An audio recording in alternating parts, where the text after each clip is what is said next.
시청자 여러분, 안녕하십니까? 오늘 방송은 중국 3대 악녀로 알려진 여태우의 끔찍한 악행과 그에 따른 일반적인 인식, 그리고 또 다른 평가에 대해 대화해 보려고 해요. 여태우의 본명은 여치이며 아버지 여공이 태연해서 건달 노릇을 하던 유방의 몸에서 완기가 느껴지자 이를 간파하고 유방과 반강제로 결혼을 시켰다고 합니다. 여태우의 인생은 황후들 중에서도 평범하지 않았는데 그녀의 파란만장한 삶을 깊이 들여다보면 평민으로 태어나 통일제국인 한나라 황제의 황후로서 그 어느 누구도 가지지 못할 부귀영화를 누렸지만 절대 행복한 삶은 아니었다고 합니다. 중국 사서에 따르면 여태우가 실질적으로 한나라를 통치한 기간은 16년이나 되는 것으로 기록되어 있는데 이 16년 동안 그녀가 한 일들은 공신들을 주살하고 첩부인을 죽이는 등 잔악하고 악랄하며 질투심이 많은 악녀로 알려지게 되죠. 한고조 유방은 역사서를 보면 후궁을 10,000명 이상 두었던 황제였던 만큼 셀 수 없을 정도로 많은 여자를 맞아들여 사마천 사기에는 제2로부터 여러 아들을 얻었다고 기록되어 있습니다. 유방은 정실 부인 여태우 외에 위나라운 위표의 아내였던 박씨를 부인으로 들이는 등 많은 여자들과 관계를 맺으며 생을 즐겼는데 그는 젊은 시절 콧대가 높고 이마가 훤한 미남이었다고 전해지며 따라서 주변의 여자들에게 인기가 많았다고 하죠. 유방의 후손인 한무제는 3일을 굶고 살 수는 있어도 여인 없이는 하루도 살 수 없다고 말할 정도로 중국의 황제들은 누구 하나 예외 없이 지독할 정도로 여자들을 밝혔고 삶의 목적이 오로지 여인들을 품에 안고 쾌락을 즐기는 것처럼 살았다고 할 수 있기에 여태우의 남편 유방도 딱히 예외는 아니었습니다. 유방이 가까이 하며 즐기던 여인들 중 첩부인에 대한 총애가 특히 깊었기에 황후인 여태우를 멀리함으로써 그로 인한 상실감과 원망은 깊어만 갔을 것은 말할 필요도 없는 일이었죠. 한고조 유방이 말단관리인 정장 시절부터 초패원과 천하를 쟁패하던 당시 인질 생활의 고초를 겪으면서도 여태우는 시아버지 태공과 집안 식구를 유방을 대신하여 돌보았지만 이와 반대로 한고조 유방은 그 전란 중에도 첩부인과 많은 후궁을 거느리고 여태우는 멀리한 것이니 그녀의 상실감은 더욱 깊지 않았을까요? 하여간 여태우가 첩부인에게 한 행위는 만약 전해지는 그대로가 현실이었다면 몸서리가 쳐질 정도로 잔인하고 듣기만 해도 소름이 돋을 만큼 끔찍하고 흉악한 행위였거든요.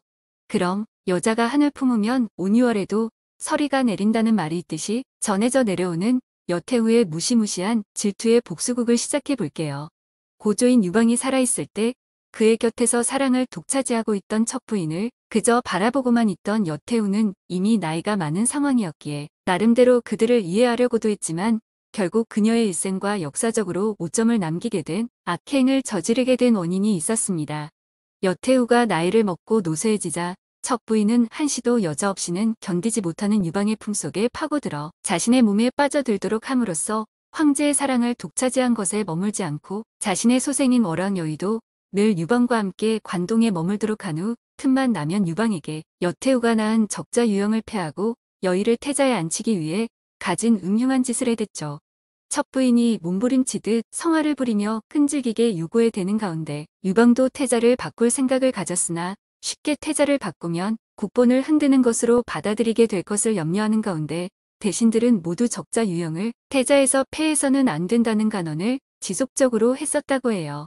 강한 어조로 간언을 올리는 대신들 앞에서 유방은 그들의 간언을 받아들이는 태도를 취했지만 뒤로는 여의를 간택하려는 뜻을 바꾸지 않자 적자 유형의 태자 지위가 위협받게 되는 상황을 간파한 여태우는 유방의 정신을 혼란스럽게 하며 자신의 아들을 태자로 세우려는 첩부인과 더욱 골이 깊어져 돌이킬 수 없는 견원지간이 될 수밖에 없었죠. 자신이 낳은 적자 유형의 태자 위치가 흔들리는 것을 느낀 여태우는 불안과 공포를 느끼며 고통스러운 시간을 보내는 가운데 고조 유방이 오로지 첩부인만을 총애하는 현실 속에서 달리 방도를 찾지 못하며 첩부인에 대한 증오를 이를 갈며 키워나갔을 것은 당연한 것 아니겠어요? 유방은 여태우가 자신을 대신하여 개국 공신들을 죽여줌으로써 국기를 세워 독립적인 국가를 유지할 수 있었던 공과를 그저 당연한 것으로 여기며 첩부인과의 소생인 유여의를 자신을 더 닮았다는 이유로 태자였던 유영을 폐하고 유여의를 태자로 세우려 계획을 세웠습니다. 늙기는 했지만 본처가 버젓이 있는데도 젊고 요염하게 파고드는 첩부인의 곁에 헤어나지 못하고 그의 말이면 사족을 못 쓰며 모든 것을 받아들여주는 것이 옛부터 마누라가 이쁘면 처갓집 말뚝을 보고도 큰절을 한다는 말이 있듯이 긴 세월을 자신을 위해 희생한 여태우에게 이러한 행위는 너무나 지나친 처사였고 한 해 사무치도록 했을 겁니다. 한 국가의 황후를 떠나 여태우가 여자라는 입장에서 보더라도 자신과 자식들을 사랑하지 않는 것은 물론 자신이 낳은 아들의 장래까지 없애려 한 유방과 첩부인에게 그녀는 깊은 골입하이고 원한을 갖게 되는 것은 당연한 일이죠. 결국 여태우는 이러한 이유들 때문에 그녀가 악녀로 불릴 만한 일을 저지르게 되는데 남편 유방이 죽은 후 유연히 첩부인의 집요한 교란 행위를 이겨내며 즉위하여 해제가 되자 여후는 태후가 되었고 태후가 된 그녀는 첩부인 모자에게 처절한 복수를 시작하게 되죠. 아들 유영이 해제로 등극하자 여태우는 유약하고 어린 아들을 대신하여 정권을 장악하고 첩부인을 후궁 깊숙한 곳으로 유폐시킨 후 머리카락을 잘라 민대머리로 만들어버림으로써 그녀의 미모를 완벽하게 뭉개버리죠. 이미 오래전부터 한이 서려 있었으나 유방 때문에 분을 곱씹으며 소가리만 하면서 복수의 칼을 갈고 있던 여태우인지라 그녀의 첩부인에 대한 선을 넘는 잔인한 복수는 끊이지 않고 계속되었습니다. 이미 여태우의 여러 가지 고문 이상의 행위로 여인의 모습을 잃은 첩부인에게 또다시 무거워 온몸을 짓누를 것 같은 커다란 쇠목걸이를 씌워 고된 노동을 시켰고 남자죄수들이 부글거리는 감옥에 쳐넣어 무참할 정도로 굴욕적인 강간과 치욕을 당하게 했다고 전해지기도 해요. 이런 잔인함을 저지른 후에도 한이 서린 여인 여태우의 잔인함은 그치지 않고 계속되는데 첩부인의 팔과 다리를 잘라버렸지만 그것도 모자라 두 눈을 파버리고 귀에 유황을 붓고 그것도 모자라 지져버림으로써 보지도 듣지도 못하는 인간 괴물로 만들어버렸죠. 인간이 악랄해지면 어디까지 갈 수 있는지를 확실하게 보여주려는 듯 여태우는 첩부인에게 고통을 주기 위해 저지르는 잔인함을 즐기듯 또다시 벙어리가 되는 약을 강제로 먹여 말을 못하게 한 후 돼지우리에 던져 넣어버리는 만행을 웃으며 저질렀다고 해요. 이렇게 첩부인의 온몸을 인간이 아닌 괴물의 몸으로 만들어버리고 돼지우리에서 돼지와 같이 인분을 먹고 살게 했으며 사람들은 그녀를 인체 인간돼지라고 불렀습니다. 그 모습은 해제조차도 찾아가 볼 엄두도 내지 못할 정도로 잔인한 모습이었는데 여태우는 첩부인의 아들 유여이를 그의 어미가 처박혀 신음하고 있는 돼지우리에 보내 두 눈으로 직접 쳐다보며 고통을 받도록 했습니다. 황태후가 된 여친은 조나라 왕에 임명된 첩부인의 아들 유여이를 계속 수도로 불러들여 암살을 시도하였지만 천성이 착하고 유한 그녀의 아들 해제는 이런 어머니의 음모를 눈치채고 어린 이복 동생을 곁에 두고 지켜주는 인간미를 보이게 되죠. 그러나 한 서린 여인이 작심한 복수심에 아들 해제의 보호로 겨우 연명하는 원수 첩부인의 아들 여의가 몸성이 지내기는 어려웠고 결국 아들이 사냥간 틈을 노려 짐새의 도구로 담근 짐주라는 독주로 여의를 독살해버렸고 이것의 업보를 아들 해제가 고스란히 받게 되었습니다. 여태우가 자신과 아들의 숨통을 끊임없이 조여왔던 첩부인에게 행한 이 끔찍한 참상에 충격을 받은 해제는 천하를 다스릴 자격이 없다라고 하며 정신줄을 놓고 주색에 빠져 23살이라는 나이로 단명하고 말죠. 이러한 여태우의 행위를 놓고 청대 사학자였던 조익은 질투란 여인의 인지상정으로 첩부인과 여인은 여태우가 가장 질투하는 대상이라 죽음으로 몰아넣었을 뿐이라고 했습니다. 왕조의 안위에는 전혀 영향을 미치지 않은 궁정 내부의 일이라는 거죠.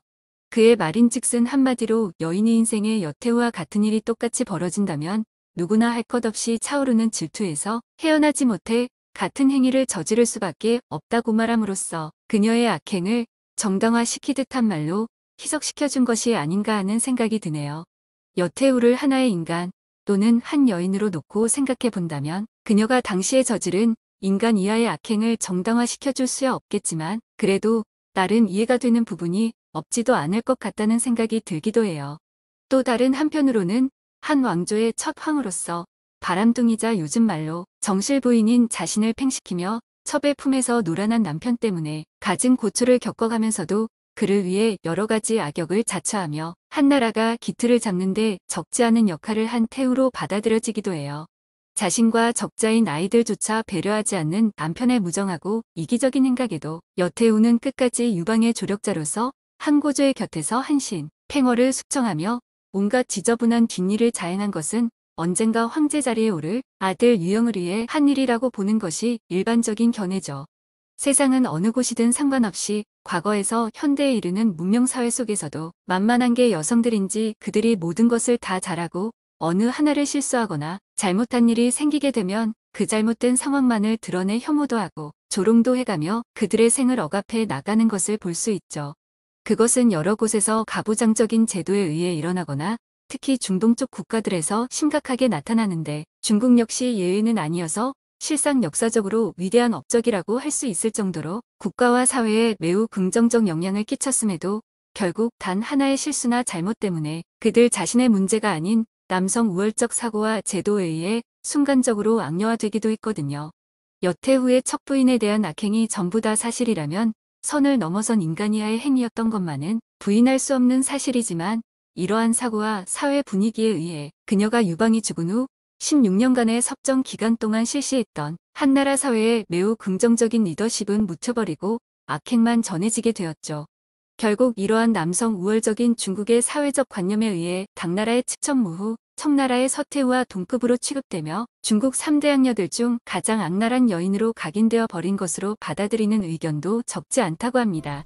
오늘 방송은 여기까지이며 구독과 좋아요를 꼭 눌러주실 것을 부탁드립니다. 시청해 주셔서 감사합니다.